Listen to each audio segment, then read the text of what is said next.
A warm welcome to everyone. Thank you for joining our Everyone Gets to Play virtual session today. What we will be presenting in the main is our Everyone Gets to Play collective impact model. And we're going to be exploring this concept of collective impact and how it can contribute to better tomorrows for the children of our country. Last year, for the Lego Build a World of Play massive grant of $30 million US. Many of you on the call were supportive and even endorsed our application and the model that we put forward to secure this grant. Sadly, we weren't successful in securing the Lego grant. However, I think from what you'll see today, I believe we were enriched in so many other ways. Today, you're going to hear from some of our partners, our Do More team, and later we're going to be hosting some breakaway sessions, specifically around the topic of collective impact. So we'll get right on to our first invited guest. And the first person I'd like to introduce to you today is Paul Cruickshank, who is RCL Foods' CEO. So RCL Foods founded the foundation 5.5 years ago. And to RCL Foods' credit, they have given us the freedom to create and action what we believe has been necessary in order to impact our country, but more particularly by starting with young children. Paul, thank you for joining us, and over to you. Thank you, Warren. And just to first, thank you for putting up a much younger photo of me than I look live on the screen. So I'm very pleased that you started off like that. Yeah, you mentioned 5 years ago, and I was just checked it with you just before we started, and it's amazing how quickly time has gone. And I'll come back to how amazing it is how much the foundation has achieved in that period of time. So let me just start with as RCL Foods, as Warren said, we founded the foundation 5 years ago. We are immensely proud of the foundation and immensely proud of what the team who are involved in the day-to-day of the foundation has achieved. So a big call out, Warren, to you and your team for everything that's been achieved. And I'll come back to the future in a little bit. But we're very proud of it. It's very close to our heart. I think I've had two opportunities to spend time with the team, actually on the North Coast of KZN, to experience for myself exactly what they're doing. And I'm sure many others on this call have done so. And if you haven't, I encourage you to do it. And I'm certainly encouraging within RCL Foods to do it, because it really is an amazing experience. And it's what I said to my team, it's the real way in which you experience exactly what Do More is doing and what they've achieved. Looking at all the very good pieces of paper that Warren often shows is one thing, but actually experiencing it for yourself is another. A couple of thoughts. So the purpose is creating better tomorrows, and it couldn't be more appropriate for the foundation. And to the team, what I've seen is you guys live that purpose every single day, which is very important. Purpose is not meant to be on a piece of paper. It's meant to be something that's lived. So well done for that. And then specifically to what you're launching today, which is quite close to my heart. So people often ask, and I don't want to get into a political conversation because I don't do politics, certainly not in the public space. But if I look back over the last 30 years, probably the single biggest challenge or failing you could say of government is education, and it actually, when I think that 30 years has passed and the time that is required to fix it is immense. So it plays really well what you're doing here and launching to what's required in our country, because one of the fundamental fixes, in my view, is to get education right, and then a lot of the rest takes care of itself. So we've got a lot of challenges as a country. And what we're proud of, and I'm personally proud of, is how Do More are leaning into that, and we get to be part of that journey. So from an RCL Foods perspective, we are 100% committed to the growth of the foundation, and that's really what I'm sure Warren at some point will talk through that. But the growth of the foundation is what we committed to, and the continued rollout into communities that are most needy is what is really close to my heart. So we talk about growth in RCL Foods, and that growth includes growing the Do More Foundation. So that's our intention, and we remain 100% committed to that. So yeah, final comments. Well done again to the team. Keep going. You've got our support. Yeah, and keep us honest, and keep the RCL Foods people part of your journey. We are proud and will remain proud of it. So let me leave it there, Warren, and happy if you've got any questions or comments. I'm sure you do, like you always do. Feel free just to use a few more minutes just to ask me any thoughts or questions. Yeah, great. Thank you, Paul. Really appreciate it. It's amazing having such a supportive organization behind us. So I don't know if anyone online has any questions of Paul in terms of their contribution to the foundation. Anyone? I'm sure people will give us some thoughts as we go along, Paul. And if I can't answer the questions at the end, if you're not around, I'll certainly bring them back to you. And I'm sure you can answer them, Warren. But yeah. But thank you, really appreciate it. So our next speaker was actually the person who inspired us to submit our proposal to LEGO for the grant. But beyond that, he inspired us to think out of the box and holistically about our submission. That has really led to exponential strategic thinking on behalf of the foundation. Andries Viviers is the education specialist specializing in early childhood development at UNICEF in South Africa. And prior to this position was the senior social policy specialist at UNICEF, working on child rights governance and advocacy. Andries is a firm believer and promoter of the importance of investments in quality interventions for babies and young children, and is currently working on his doctorate, focusing on the role of government in early childhood development service delivery. Good luck, Andries. We could not think of a better person to paint for us a picture of the state of young children in South Africa and why a collective impact model is necessary. Thank you, Andries. Thank you very much. I unfortunately don't have a camera here. I just need to check, how do I put my presentation on? Okay, thank you very much. And I hope I do justice around what you want, Warren. And I think congratulations for being at this point in the journey. And I decided to change roughly a little bit the title of the presentation to say from imagining a picture to painting the picture, which I think is the journey that you have gone through. And I will share later something on this with you, but I think in terms of my next slide is play is not a four-letter word. And I think that is what the whole premise of all of this is, that play is so much more. Play is, I think, in all our areas and where we are. I'm going to share with you 3 slides. The first 2 you might know, and the third one might not be a big surprise. But think of it also on this journey of painting a picture. And if I understood my brief correctly, it is more than the issue to see where we are, what we need to do, and why it is important that everybody works together on this. If I misunderstood my brief, good luck. That is what you're going to get. But I hope it shares. Just to quickly, and these things you know, we have done the ECD census and the Thrive by 5. And I think there's certain things that, and I'm not going to go into the detail.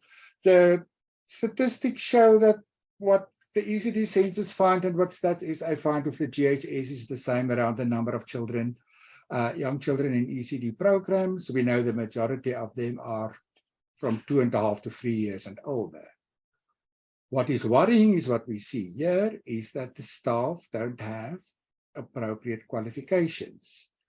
to necessarily facilitate what we want in terms of early learning. But now we must also remember this affects largely about,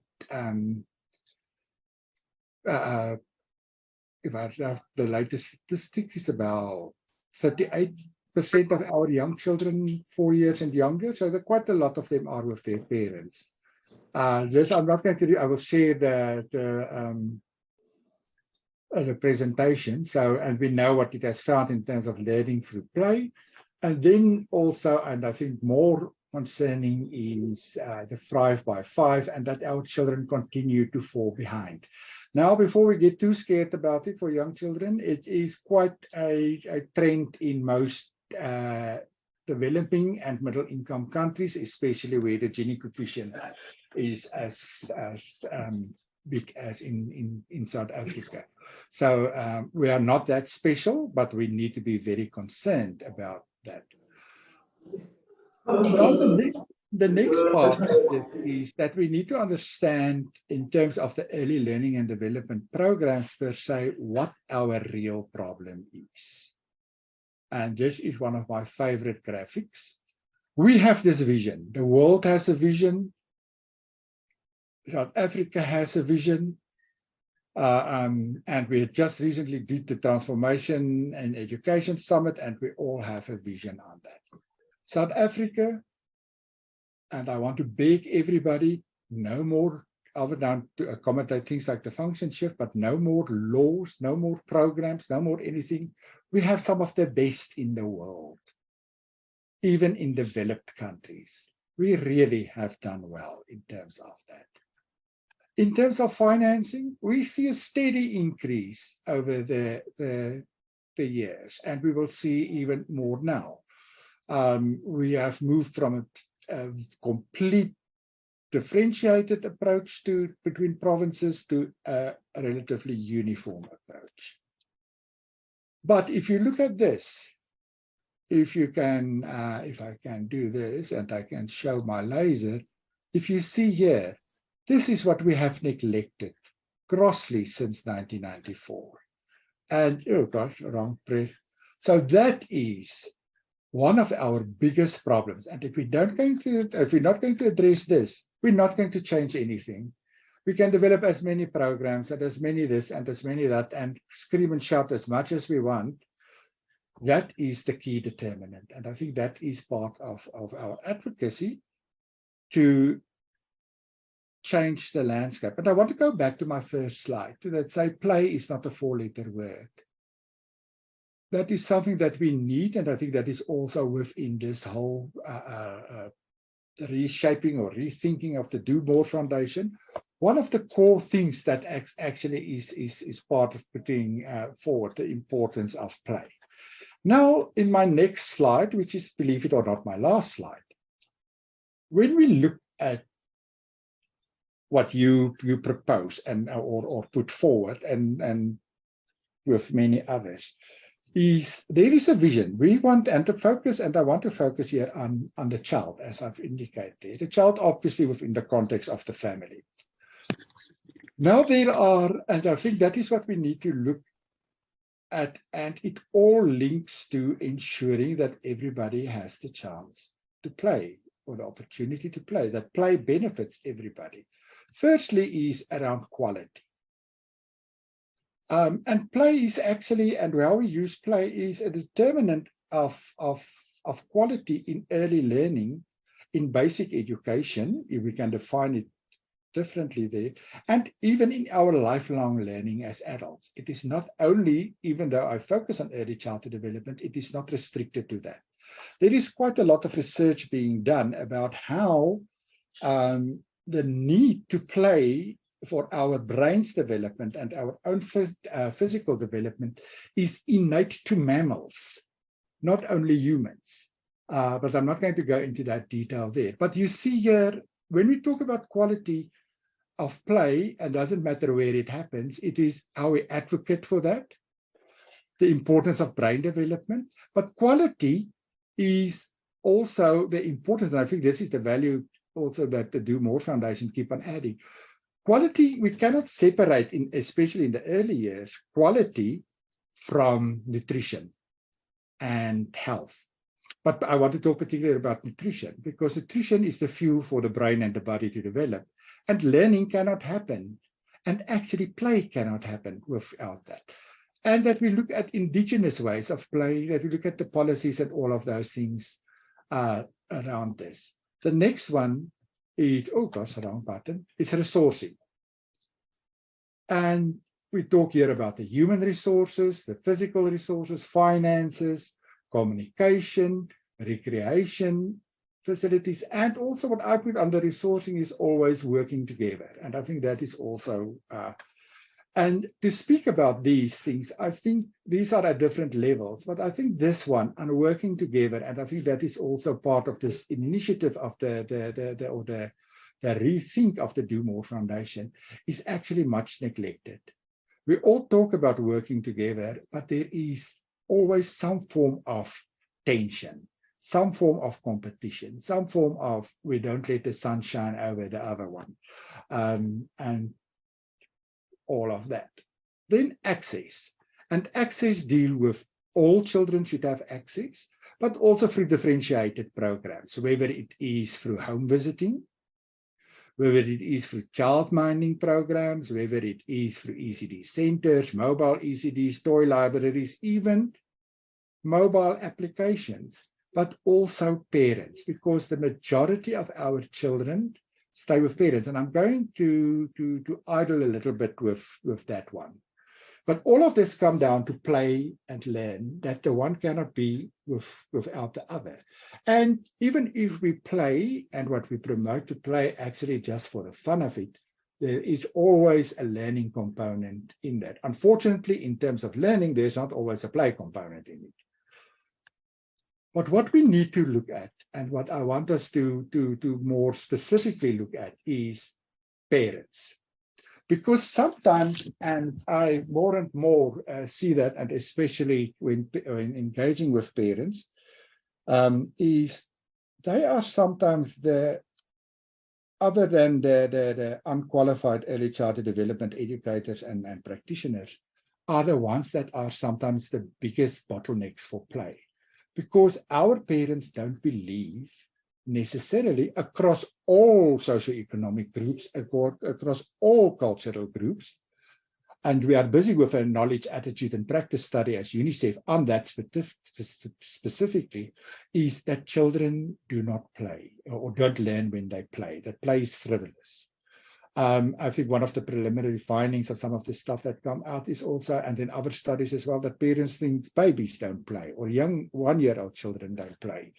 And the likes of that. And I think when we go, and especially for the Do More Foundation and all the areas that we work, I think this might be something, and something that I want to put forward is, if we get our parents to understand better the value of play and their role in that, they will demand it throughout their child's life in our education system, which include our early learning system.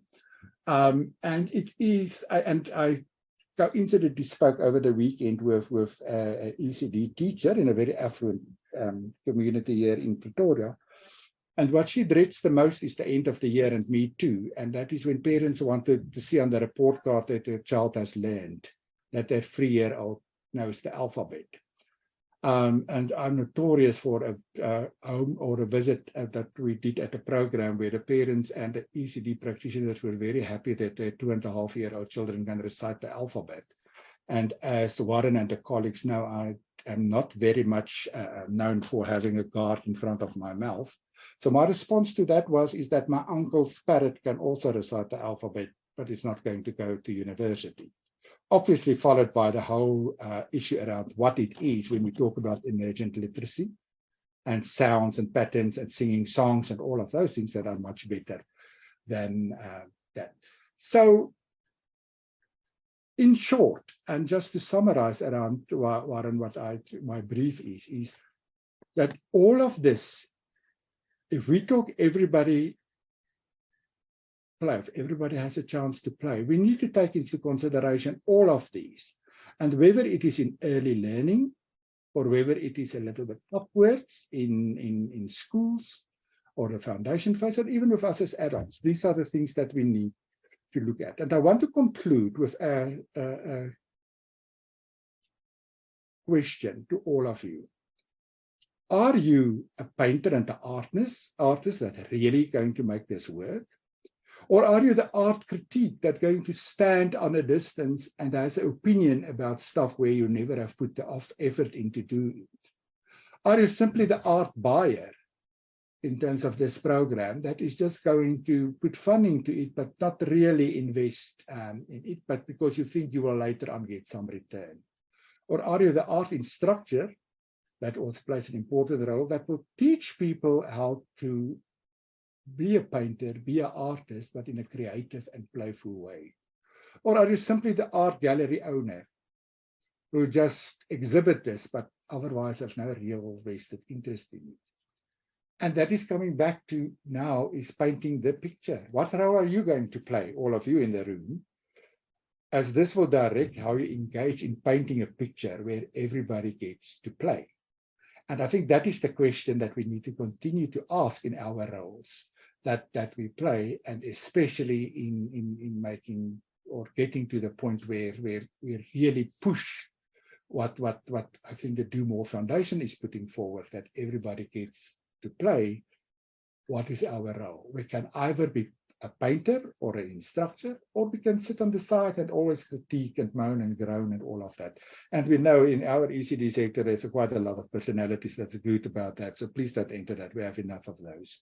So, and on that note, thank you very much. And this is the end of my presentation. Andre, you did absolute justice to the topic. Thank you very much. I think for me, you drew attention to the complexity of the issues that we're dealing with, but I think also your very last slide for me talks to everyone has a role in this thing, right? Everyone can play a role in, and that's why we talk about everyone gets to play. So, Andre, thank you very much. Really appreciate it, and thanks for joining us. I'd now like to hand over to Jess and Jabu, who will share a few slides around this model that we're talking about, this everyone gets to play collective impact model. Thanks, Jess. Thank you. And yeah, what a privilege and amazing opportunity it is to share with all of you. Everyone Gets to Play was part of our Lego thinking, but it's really become so much more than that. And I think the sector is largely talking about collective impact from a really theoretical lens, and we are tiptoeing into looking at what this could mean practically for us. And we felt really safe to include you all in our thinking as we start a journey towards our communities and what this could mean. So I'm really excited to share with you the conceptual side of Everyone Gets to Play and the way that we are seeing it play out in our communities. And this is also then an invitation for you to see where you could come and add a piece of the puzzle to this picture that Andre shared with us this morning.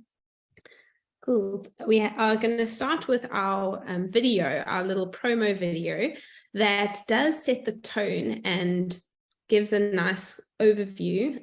Those of you who also submitted a Lego proposal will know that the time frame was really tight. So it's just a short clip to intro the idea of inviting everyone to participate in the young children's benefits of South Africa. Thanks, Karen. In South Africa, only 30% of children thrive by age 5. Nearly 70% will never achieve their potential, perpetuating our country's cycle of poverty. At the Do More Foundation, we know that big problems need big, audacious goals, ideas with scale and impact. Introducing Everyone Gets to Play, a unique model that puts young children at the center and brings together the best of corporate, community, government, and NGOs with a basket of ECD services tailored to communities. We have the backing of big business, non-profit, and government. We have a diverse and highly experienced team and a proven track record. As a backbone organization, We can leverage the power of partnerships to achieve more. We can multiply a $30 million investment into a $150 million investment, achieving 5 times the social impact. We have the power and passion to create a national movement that puts young children first. We can change more children's lives, their communities, and our country. Because what we do for children in the first 5 years will change their lives forever.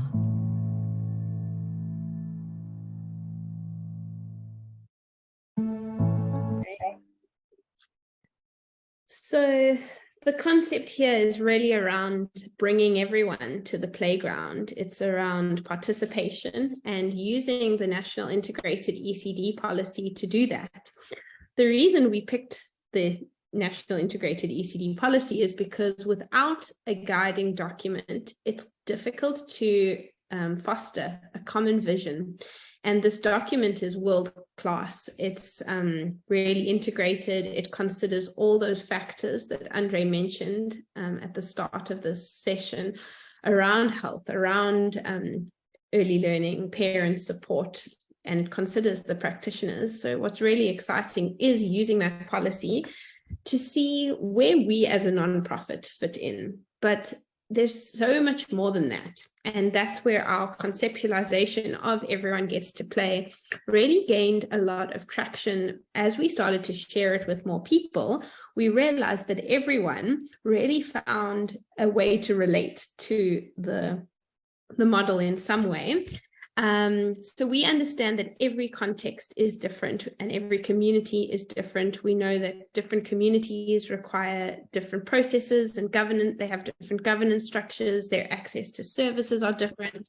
And we experience that in our own community areas. Jabu will talk about one of those areas shortly.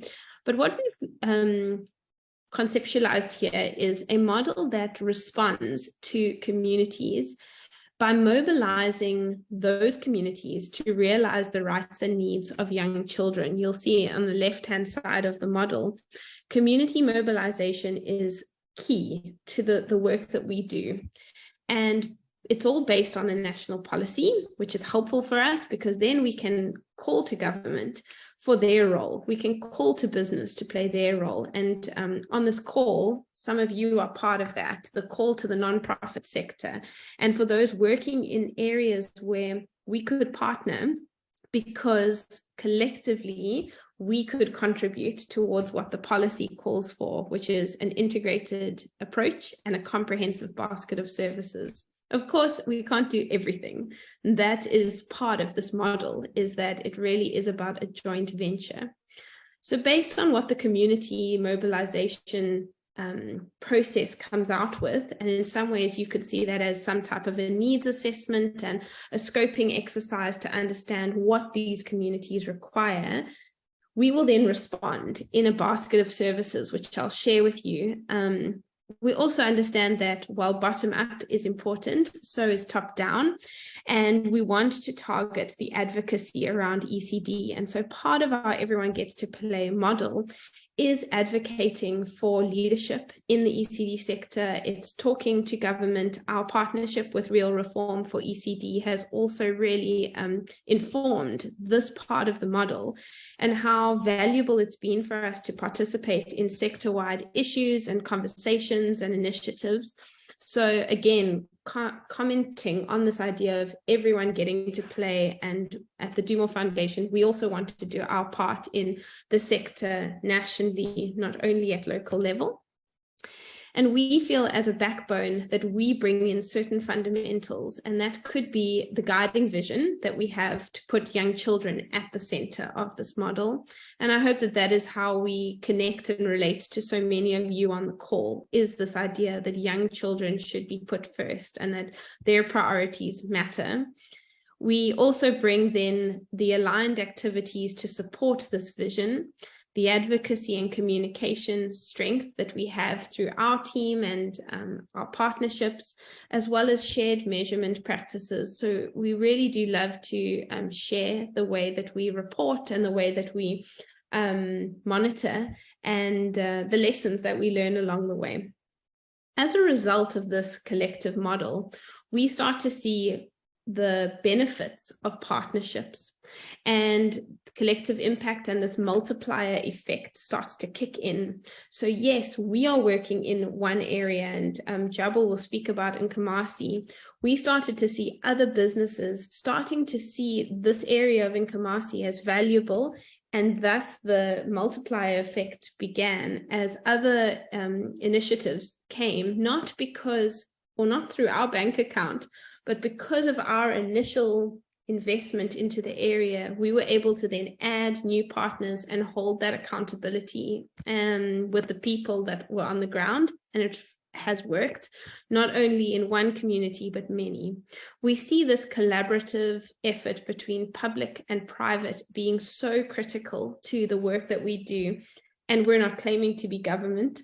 We're not claiming to be corporate either. And so we play this interesting mediatory role where we can combine and negotiate and communicate between parties and share the vision of young children. And it's been amazing to see the value that government has then brought to this collective impact model, the value that corporate has brought and the nonprofit sector, as well as academia and media, because better tomorrows for young people, their families and communities doesn't sit with one person, but many.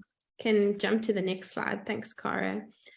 Many of you might be asking what this basket of services looks like, and I thought it would be useful to showcase to you the categories that we've been able to basket these services. I almost see this like a menu of sorts, and it is based on the ECD policy.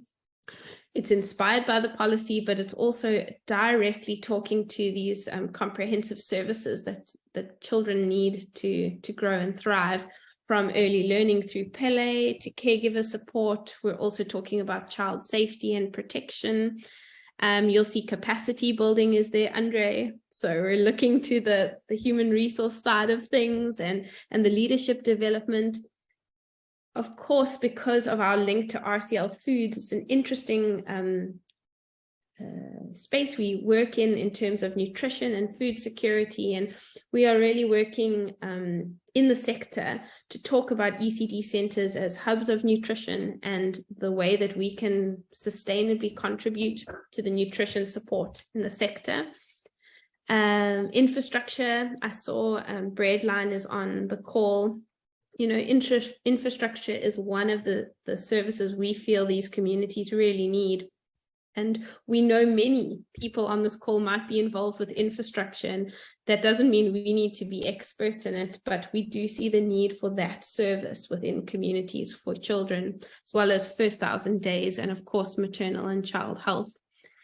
Yeah, we have multiple communities across the country, and I think Jabu will talk more to the spread, but we largely see the link to an anchor business being really important for collective impact because of the need for that sustainability and investment into a community. And so you'll see our map on the screen has some markers which are in our current community areas where we are working, and we'll dive into that a little bit in due course. I won't spend too long on this, but many of you might be asking the question, what is this collective impact concept? And it is a well-researched idea. It just hasn't really landed or had many practical examples in developing contexts like South Africa, but it's based on a Stanford model. And I just thought I would show you the process where it's not just a once-off 1-year experience. It's definitely not a once-off program, but over a number of years or stages, the Stanford model suggests that collective impact should allow for preparation, should allow for organization, should allow for a strengthening season where you bring in new partners and strengthen the base of your initiative, which is largely why we are on this call today, is we do want to invite people to be a part of this journey, people, organizations, and initiatives. And lastly, the Stanford model speaks about sustaining that impact and how you can use the time collectively to invest back into the community. So yeah, encouraging that sustainability conversation and dialogue. You can jump to the next slide. Because we understand that collective impact is about bringing in government, bringing in media, bringing in business, you know, why are town planners not part of this conversation from a spatial perspective? Why are we not talking about water safety and security through, you know, the universities that are doing water initiatives? Partner NGOs and research projects are all playing their part within the system. And so we are inviting whoever would like to join the joint vision for better tomorrows for young children to be a part of this playground, because children are within households and households are within communities. And so that like systems approach is really useful for us when we start to think about why would someone partner with us? Well, they're part of this ecosystem, and we just see that link so clearly. Whether it's through churches or municipality, through the local government, again, this is an invitation to participate. We can jump to the next slide. What was so beautiful about our process of putting together the Everyone Gets to Play model was seeing the unbelievable support from government, from the corporate sector, from the nonprofits who have partnered with us previously. And this slide showcases a bird's eye view of the endorsement letters that we received for the Everyone Gets to Play model. And everyone got involved. It was so amazing to see these endorsement letters come in from near and far, whether it was, you know, the business side of RCL through our linkages and network and ecosystem there, as well as our ECD partners and friends, and the universities, and then government. And it was amazing to see that even Cyril Ramaphosa was willing to give us an endorsement letter for the model. So what is exciting for us about that is that this isn't about us. It isn't about the Do More Foundation doing the work and getting the credits. This is far bigger than that. And I suppose, or I hope I'm in good company in saying this, is that we are trying to learn what it would look like to implement collective impact, and showcasing the people that are willing to partner with us, we thought would be a useful way to start the conversation around collective impact and what it looks like to, in some ways, share the stage, because this is not about territories and it's not about politics, although as Andries said, we have plenty of that. But I think this is about young children, and it is about putting young children at the center and creating those better tomorrows where not everyone has to be excellent at everything, but we could all bring our part to create a model that is flexible and responsive to the needs of children in our country. I will hand over to Jabu, who hopefully will be able to give you a deeper dive into the actual community lens and some of our proof of concept around how this has worked in her areas of work. Thanks, Jabu.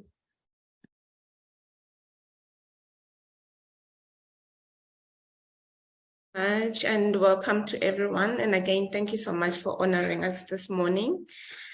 So I'm going to talk about the experience from the ground based on the work that we've done in one of our projects that we started in 2018, and that's exactly like 5.5 years ago. And therefore, we're in a better position to talk about a project where we have tried and it's worked. And that project has become a springboard of the work and the expansion that we're doing in the other communities. Can you move to the next slide, Cara? So, you know, I'm sure you've picked up the thread from the beginning where we started, that the anchor of the work that we do in the communities is based on the National Integrated ECD policy. Because again, it has been mentioned that the Do More Foundation seeks to support government in achieving the objectives of young children in our country. Therefore, we want to go hand in hand with government in order to implement the national ECD policy for real children in real communities. Therefore, my presentation this morning is going to touch on the reality of the work that we have done using this beautiful ECD policy that has been cited as one of the best in the world. Can we move to the next slide, please? So just mentioned early on about the basket of services. So this basket of services that you see on the screen is exactly what we're implementing in Nkomazi. And I'm sure you will notice that this basket has various partners under it, and which again talks to the collective impact. And the role of the Dumo Foundation in all this is that we play that backbone role. Because someone will say, oh no, but so-and-so is doing this. What is your role? Ours is ensuring that there is a conducive environment so that more partners can come on board and deliver the various services. So, you know, for example, when you talk about maternal and child health, our key stakeholder in maternal and child health is the Department of Health, you know, which is child with maternal and childhood by the policy. But we support the department to make sure that they implement. And you can see that again in maternal and childhood, we have partners like the Grow Great campaign, who have also come to Nkomazi because the Dumo Foundation has ensured that conducive environment. They've come to run programs for pregnant moms and doing work with community health workers. And some of our partners from early on when we started the program, for example, I see on the call we had Jim Joel. There were some of the partners that we started with, you know, believing, you know, on that collective impact. We didn't call it collective impact at that time, but, you know, we all believed we needed to come together to do work. And basically that's the power of the work that we're doing as a foundation, because we are able to bring more partners to do work in Nkomazi. And the other advantage of our model is that we use the partners that are in the communities. For example, the non-governmental organizations, we will work with them. And we work with all the structures, you know, of government from local level to district and provincial level. So when we do our planning, we do it together with the partners. So it's not the Dumo Foundation dictating what needs to be done, but as a collective, we put together plans to implement this whole basket of services. And we've also managed to bring other corporates, you know, to play a part. For example, we've got SPA. They are also playing a part in this basket of services, especially around food safety and nutrition. They transport the food that gets delivered to the ECD centers. We've got F&B that have come on board to support some of the programs that we do, because really we believe that as a collective, and most of these stakeholders have a stake in the communities, you know, therefore it is critical that they come and support the work that we do in the community. Can we go to the next slide? So like I said, in Nkomazi, this initiative started in 2018. And we have learned a lot trying to implement the initiative.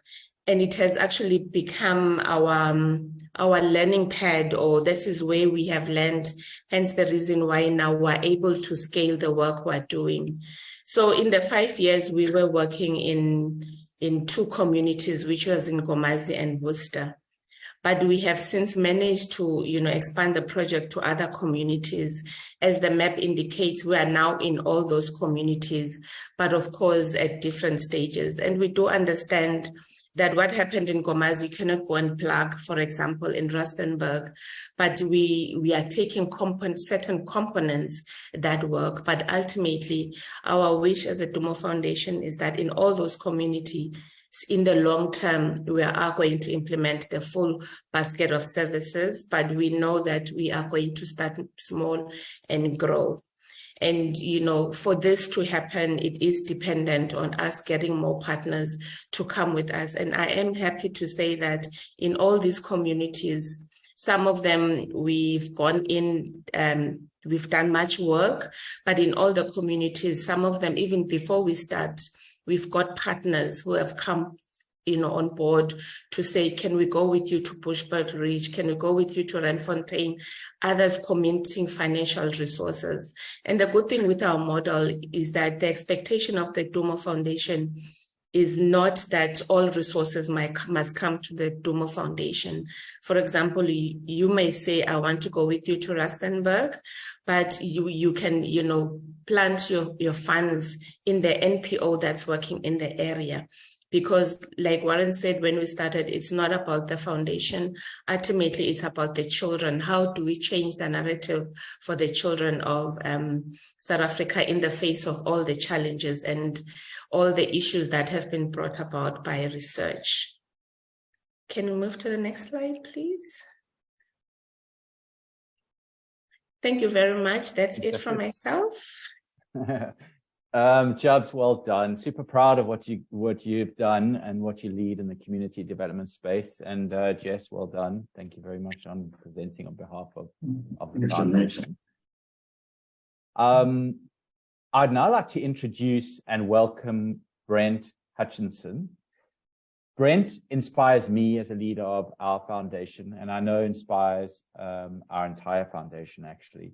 Brent is a director of Hands-On Technology, a leading provider of educational Lego products in South Africa, as well as Director of Care for Education, which partners with the Lego Foundation to uplift children, schools, and organizations in under-resourced communities. As a partner of ours who supported our Lego grant application and knows our collective impact everyone gets to play model well, Brent is going to share with us his thoughts around collective impact. Brent, over to you. Thank you. Thank you, Warren, and good morning, everybody. Lovely to see so many familiar faces and so nice to see so many new people on the call. I was asked to basically share some of the feedback that I gave the Dumo team when they shared their initial presentation to me. I can't really remember what I said. They said it was useful, but I can't really remember. So I'm gonna just talk about the ones that I do remember. So those of you that know the Dumo Foundation will recognize a lot of this. Those of you who are new, hopefully this will give you some insight into the type of organization most of us are working with.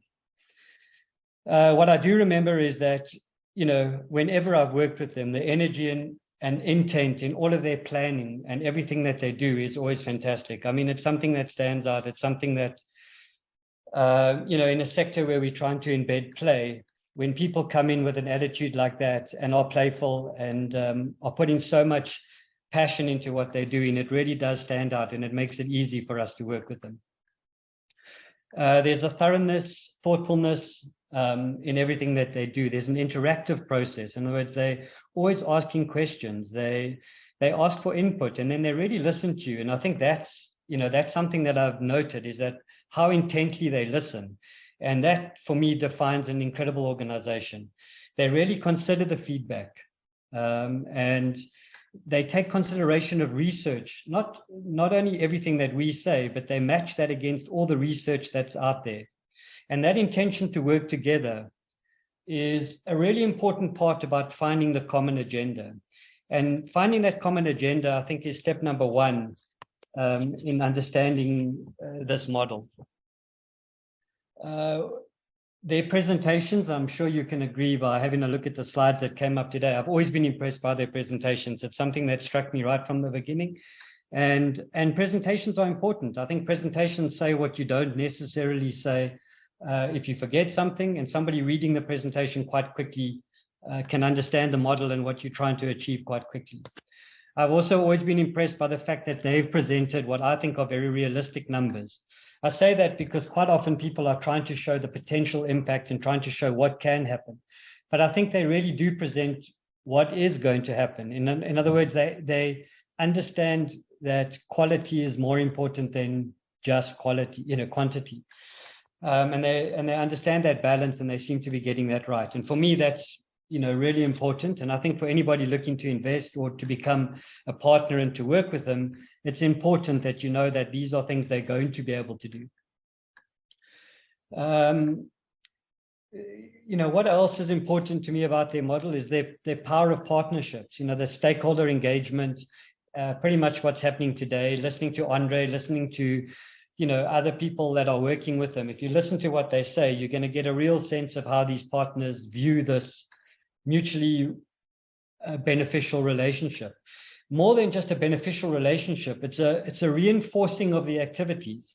Basically, we're able to, if we do that, we're able to get the best of the best. And when we get the best of the best, we know that the children are going to benefit from that. And I think that's what everybody here is trying to do. They're not trying to sell the product or find a solution that could be, up for grabs. They're really trying to find a model that impacts these children and makes that huge difference in their lives.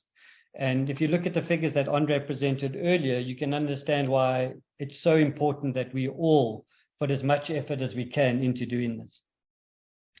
The holistic approach, I think that's really important. I mean, if you look at everything, the basket, everything is very holistic. They don't only concentrate on their own skills, which they've mentioned a few times. They're looking at all the different products, solutions, everything that we've all got, whatever we can bring to the table, they're looking to include. And they're very happy to share, the rewards with everybody. And I think that's essential. The last thing that I want to say is that if I think about the Do More Foundation, if I had to sum it up, I would say that I have a sense that they're trying to advance equity by learning together rather than just working together. Jessica mentioned it in her speech as well, and I'd actually had it as one of my points, Jessica, so I'm not just picking up on your speech, but I think this idea of learning together is really important. And I think that if anybody's interested in that, consider the journey, because I think it's going to be a very rewarding journey. And just to say thank you to the team for all that you've already done. Really excited about what you're going to do in the future. And enjoy the day, everybody. Thank you. Well, Brent, thank you. I feel actually quite emotional, I have to say, after hearing what you have to say about the work we do. So thank you. We all do appreciate it. And particularly coming from an organization like yourself. So thank you. Next up, I'd like to welcome Nicole Biondi. So Nicole is the project director for Culture Heroes and very much part of a journey, and we haven't mentioned it yet, part of a journey that our foundation is on, because what we do is our model of everyone gets to play, but what we're trying to do is embed play in our organization. And our further vision to that is to embed it in our founder, RCL Foods, and the 22,000 people that work here. But anyway, it's not about it's not about our journey on play. This is about Nicole. Nicole is an executive and leadership coach. She's a facilitator, a keynote speaker, and MC. She's not well today. I hope you get through the presentation though, Nicole. She is committed to doing work in varied forms aimed at helping people to create lives and livelihoods filled with meaning, purpose, and joy. Today, Nicole is going to talk to us about business's role for social good and the power of business to address these big issues. Over to you, Nicole. Thank you. Thank you so much, Warren. Thank you for the generous introduction, and good morning to everyone. I'm going to keep my camera off. As Warren said, I'm not feeling too well today, so I'll spare you the sight of me. Hopefully my voice can carry through. So as Warren mentioned, I'm going to be speaking about business's role for social good and the power of business to address these big issues that we know face us. Now, there's a quote by Buckminster Fuller that says, "The purpose of our lives is to add value to the people of this generation and those that follow." It's a quote that I often turn to as a compass for my own life. And I believe that it's also true for business, and that in fact, the purpose of a company is to add value to the people of this generation and those that follow. But how does business do this when there are so many challenges being experienced by our current generation, let alone those that follow? And how to balance delivering value to society with generating returns for shareholders in a challenging economic climate? Now, I'm going to tell you a story of how I came to start considering these questions, and then just share with you some of what I've learned along the way. Now, some of you may know, until August last year, and for the past 6 years, I've been working as the head of marketing and communication for Innovation Edge. And for those of you who may not be familiar with them, they are an impact-first investor, and they focus on solving early childhood challenges in South Africa. Now, when I joined in 2016, one of the social enterprises that we were trying to get off the ground was Early Bird Educare at Work. Today, Early Bird successfully provides high-quality early education at scale to children across the socioeconomic spectrum in South Africa. And they do this through a 3-channel approach. 1, through educare centers in corporate workplaces. 2, through partnerships with property and social housing developers, so they have centers in housing estates. And then 3, through using revenue from their corporate sites. They subsidize social franchisees who run their educare centers in low-income communities. And all of these channels offer the same quality care and education offering. That's today. Now, in 2016, Early Bird was just an idea, just a concept. And in my first month of working at Innovation Edge, I was tasked with going to pitch the concept to a well-known financial institution that shall remain unnamed at the headquarters in Johannesburg. And I was tasked to try and secure Early Bird's first corporate site. Now, I should probably mention that I hadn't come from the early childhood sector, and so like all new converts to a cause, I was burning with a righteous fire of wanting to convert everybody I knew. I still have that fire, but my poor friends and family, everybody I met, everybody had to be converted to this early years cause that I'd gotten behind. And everybody I met needed to understand why investing in early childhood was the best investment we could make for the present and future well-being of our society, which of course I still believe.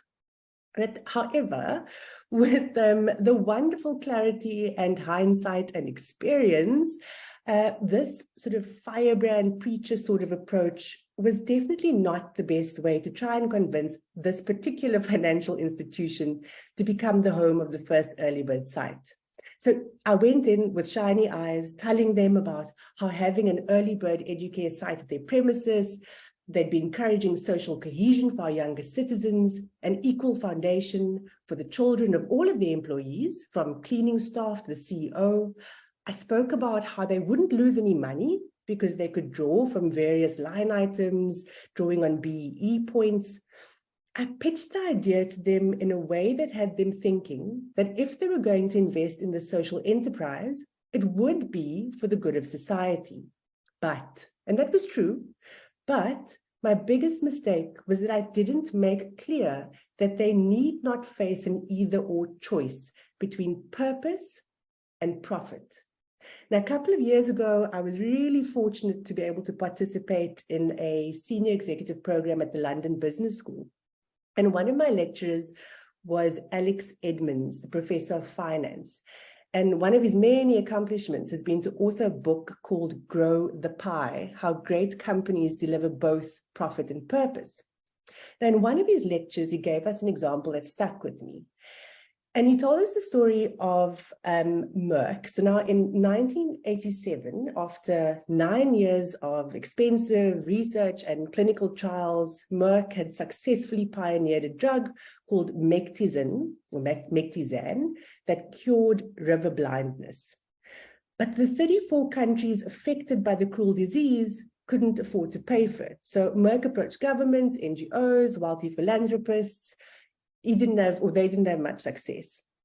So the CEO took the extraordinary decision, and the board did, to give the drug away for free, as much as was needed for as long as was needed. And the Mectizan donation program is still running today. It currently reaches 300 million people a year. And thanks to the program, 4 countries have completely eliminated river blindness. Surprisingly, even though it cost Merck hundreds of millions, its CEO didn't receive one single complaint from a shareholder. Merck remains highly profitable, and countless employees wrote to Merck to tell them that they joined the company inspired by the program, doing the right thing was good for business. Now, Alex's book presents a result of multiple studies spanning industries, countries, decades, all in the long-term performance of companies that deliver value to society. And the studies find that such companies typically outperform, and it is purpose that leads to profit, rather than profit allowing a company to pursue purpose. Now, I know that the idea that we can have win-win outcomes where everybody benefits, shareholders, society can all benefit, it sounds too good to be true, right? But his book backs this up with a variety of rigorous evidence. Just one other study I'll share with you. He looked at the list of 100 best companies to work for in America, and it assesses how well a company treats its employees, covering all sorts of dimensions from respect to fairness to pride and a whole bunch of other aspects as well.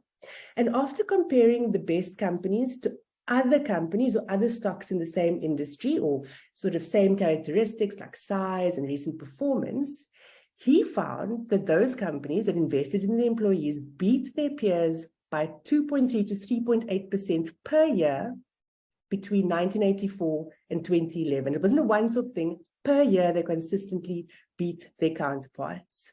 Moreover, he found that their future profits, when analysts looked, systematically beat expectations that those analysts had. So to put it really simply, he found that investing in employees is not at the expense of profits. If anything, it grows the pie, ultimately generating profits. Now, I'm not sure if any of you have watched the fantastic TED Talk that Wendy Woods does on the benefits of doing good for business. And I just want to share with you her view, which also really resonates with me. She speaks about how CSR, or corporate social responsibility, is good and helpful to society, absolutely, but it's not necessarily enough. And what she advocates for is TSI, total societal impact. And she defines TSI as the sum of all of the ways that businesses can affect society by doing the real work.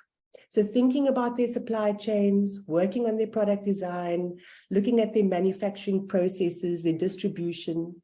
And she maintains that the real work of business, when done with innovation, can actually create core business benefits for the company, and it can solve the meaningful problems that we experience in our world today. And in the talk, she shares all sorts of exciting data. I'll just cite one of the data points in the study that they looked at. They looked at oil and gas companies, and they found that the companies performing most strongly on TSI, total societal impact, saw a 19% premium on their valuation. They were doing really well on things like minimizing the impact of their company on the environment, on water, having strong occupational health and safety programs. And when they also added in employee training programs, they saw a 4% point premium on their margin, so making more money.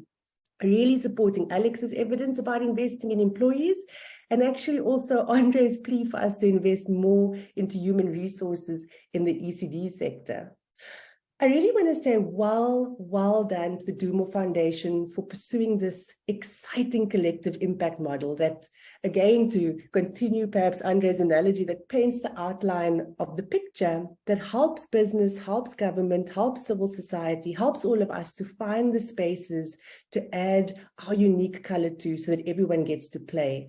And I'll just end with a quote from Wendy's talk where she says, "The job of business is to meet customer needs and to do so profitably. They need to survive. So one of the best ways for businesses to help ensure their own growth, their own longevity, is to meet some of the hardest challenges in our society and to do so profitably. And when they do that innovatively, when they do that ethically, responsibly, incredibly, they should be proud. And Do More Foundation, you should absolutely be proud of the platform that you're creating. Thank you for your time."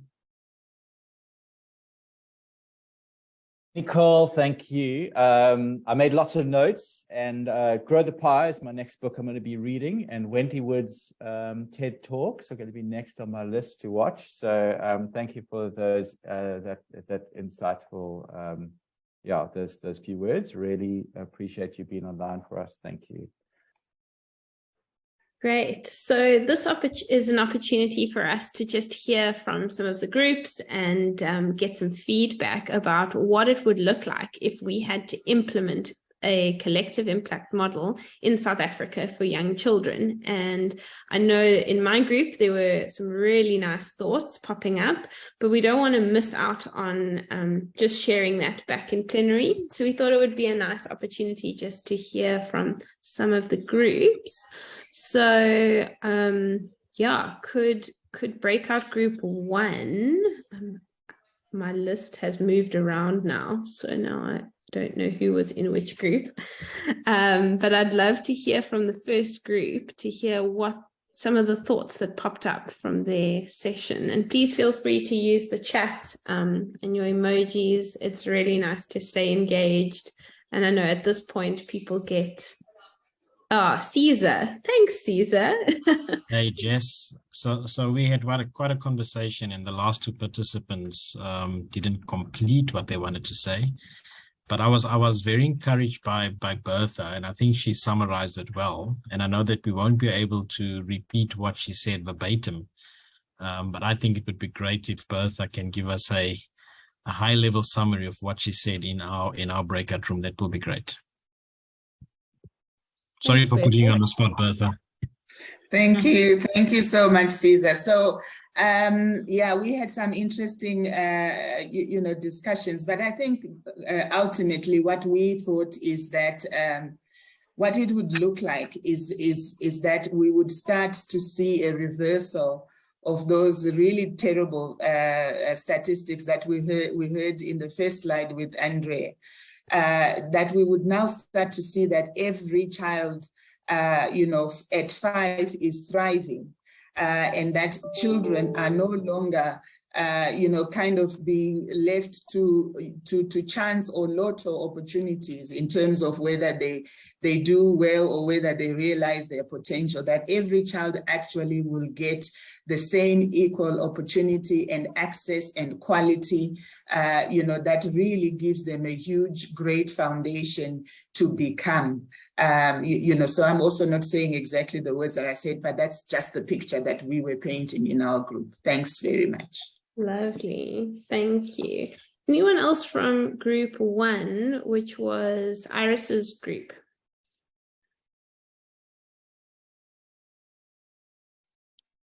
I can just share quickly some other thoughts in our group. Was definitely there's no impact without partnerships, which I think was a powerful one. Sure. The other one was let's share data. Another one was forums like this is so important. We must all keep on talking, and I think that was definitely from all of us in the group sentiments. This is important. And then collectively, we could unlock potential for young children if we collaborate, partner, and be authentic. And then there were 2 participants in our group who didn't add. Virginia, if you want to, and Corsi, if you want to. Thank you, Jess. Sure. So Iris, what I was going to say is really where I see it when you step back is the addressing foundational education for children is probably the most powerful tools that we have available in our country to address the institutional poverty that exists. You're setting children up to succeed versus the current system where so many are set up to remain in poverty. And so that for me is why it's just so exciting. But there is concerted effort that's required to get companies specifically who are often the ones with the big budgets and the big CSI initiatives to understand the value of why partnership is so important and how it's less important that their name's on it and more important that they're making more impact, and that more impact really can be done collectively. You're not going to make more impact if each big JSE company is doing their own things. It's got to be a partnership. Otherwise you're duplicating effort. You're losing out on your return on investment. And often that comes in a change of mindset from CSI or SED being something we do to get a tick mark or the good PR to being a really lived experience and something that they really value. Absolutely. And that was something that came out of our group too, around the practical application of what this looks like practically. So thanks for sharing that. For the interest of time, what I thought would be useful is if anyone would like to add anything that wasn't shared in the groups, and we will then distribute the summaries from our team's notes to you all afterwards. Any other thoughts? I see Pam's hand is up. She's also our next speaker. So for her purposes, I'm also keeping track of the time here. Thanks, Jess. Just our group engaged in robust discussion, and I think it was Virginia who was saying we really need to continue the discussions and not limit them here. So Renee King from Kululeka, our partner in the Eastern Cape, painted a very similar vision to Bertha's around wanting all children to thrive.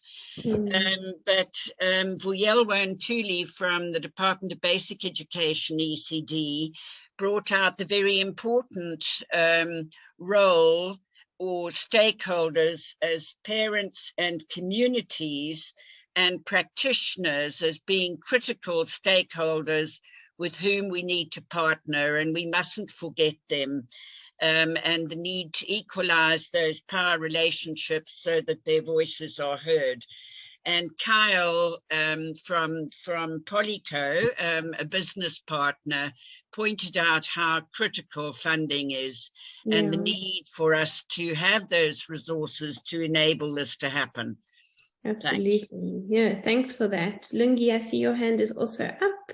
We'll take one or two more hands, and then we'll be sure to share all the thoughts from the group notes with you all.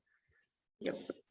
Thanks, Jess. I thought I'd just share that one of the things that have come out in our group, which I thought was really awesome, is that Marian actually highlighted that we also need the government to increase their budget within the ECD space, because we're finding that they're spending so much in your secondary and your tertiary education levels, but we're forgetting about the grassroots. And if we could just make that initial investment there, we'll actually be able to start to see the children having a changed outlook on life as well. So that was one of the things that actually came out of our group as well. Thanks. Lovely, thanks. Andre. Can I follow Jess to highlight from our group? Yes, I want to put the challenge of us, because we keep on looking at resources and all kinds of other things. And I think the point where we need to start is, how will we make this work if we have nothing? If we have absolutely nothing other than ourselves and the things around us and our capacity. What if we have nothing? How will we be able to make that work? I put that out as a challenge, because quite often I found that is a very good place to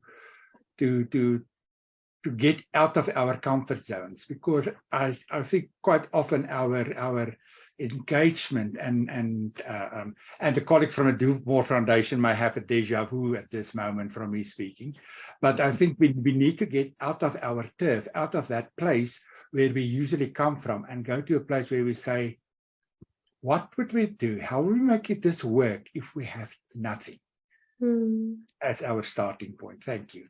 Sure, lovely. Jabu, you're up next, followed by Leanne. Yes, sure. I'm not going to touch on the points that have been mentioned. I'll talk on the new ones. So another good point that came from our group is that, all the sectors that we are talking about, from government to parents to non-profits, there's a lot of pressure that they're currently under. Therefore, this collaboration would assist in releasing that pressure, as opposed to it's laying on one person. But when we collaborate, we share that pressure, and actually maybe it can even go away. And then the other important point that was raised is around learning from partners and learning from each other. That collaboration, assists us to learn from each other. And of course, the importance of play, parent involvement, and quality programs. Lovely. I see learning popping up the whole time, and parents also a hot topic as like key stakeholders in this conversation. Lee. So for my group, had Nicole, Mary, Maxine, Sutika, and Natasha. We tackled this topic as well quite intensively. Just a few things to note. We talked about universal access, eliminating the need to work in silos. Also recognizing play more. I'm just touching on a few. We had a few things, and also ensuring that qualification for education or for ECD teachers, you know, it does happen, which is a gap at this point. So yeah, there's just a few things that I just wanted to note. If there's anyone in my group that'd like to add anything that they feel is important as well, maybe 1 or 2 points. Sure, thank you. Whilst we're waiting for whilst we're waiting for your group to respond, Malusi, are you still there from HCI? Yeah, Malusi, I'm still here. Cool. You reminded me of an amazing proverb, and don't you want to just share it with us, because I think it's very apt? Oh yeah, I think everyone knows, man. It takes the whole village to raise a child. I think if it starts from that, then I guess everyone will feel like they have a role to play. Yeah, and the child at the center, of course. Yeah. Thank you, Warren. Thanks. Sure, really valid. Kayan also had an interesting point in the chat around if we grow the pie, you know, that we make certain assumptions, but it is really hard for everyone to feel like their priorities are at the forefront. And that is true, right? Coming up with a shared agenda, not always an easy road. And I think the basket of services have helped us immensely in just kind of allowing all our partners to have their priorities, but still aligned to a mission. But that's been our learning there. Great.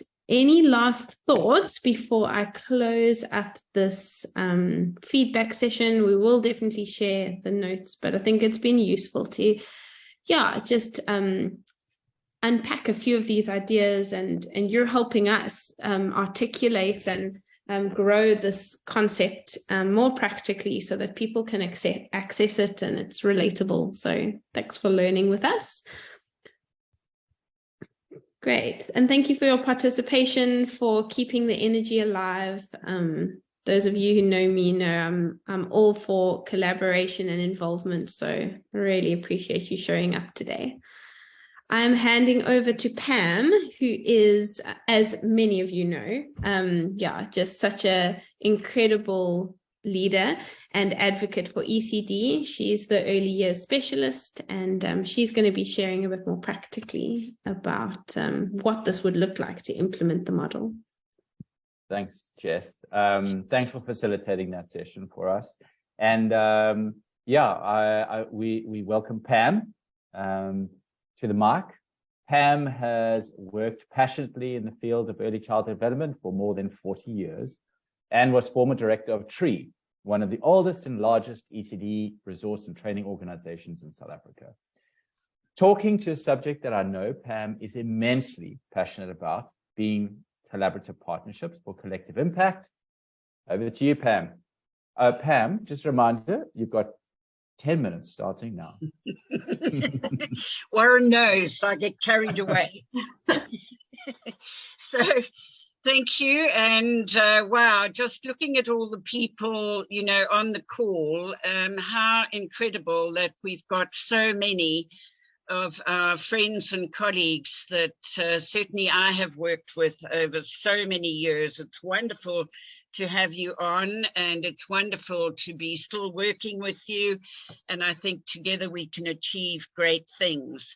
So it's a very hard act to follow, coming after so many excellent speakers, and hearing just what is possible through collective impact, and reminding us again that this is not about the Do More Foundation. This is about putting young children at the center and seeing how we can work together. And that experience of thinking through how we were going to respond to that Lego challenge has left us more committed than ever to our belief that this collective impact model provides a practical way forward for us to lay the foundation for South Africa to become a winning nation by putting young children first. So if we take that national integrated ECD policy that Jabu so articulately expressed in showing what's been done in Nkomasi, we know that no one organization, not even government, is able to achieve that integrated approach on its own. It requires for all of us to join hands in a multi-stakeholder and private-public partnerships. And the critical role player that is often left out of the playground is business. And we believe in, in the Do More Foundation that we've been able to show ways in which business can be involved. And when you hear what Nicole articulates around how businesses can bring together purpose and profit, it's around convincing business and rallying business to play their part and to join us all on the playground. So just to go back, so Jess very clearly spelled out how one can use this Stanford model. And these are some of the key issues that they identified through their extensive research on collective impact in various contexts and in various sectors. And it is something that hasn't really been tried in South Africa. And we think it has huge potential. And one of the critical issues that we need to address is who makes it happen? And that's where we feel that we've built up something of a track record over the years, that we have worked and work with major role players in the sector like UNICEF, DG Murray, ILIFA, Jim Joel, Tutua, Care for Education, HCI, Breadline, Savile, and many of the others. And then we've also made a concerted effort to bring in the best expertise and resources that exist for young children in South Africa. So the amazing members of the National ECD Alliance, such as Kululeka and Tree and the Early Care Foundation, and working with organizations like Grow Great and Smart Start and Book Dash and Sikunye, Lalanati, WordWorks, there we have so much expertise in the country. So to go back to what Andre brought up around how do we make it work if we have nothing, we don't have nothing. We have so much more, and we tend to think of a pie as being small, and if we start dividing it out, the pie gets smaller. But if we bring everything we have, the pie, in fact, grows exponentially. And if you think of the things that between us, what we have expertise in various aspects of early childhood, of community development, of rallying communities.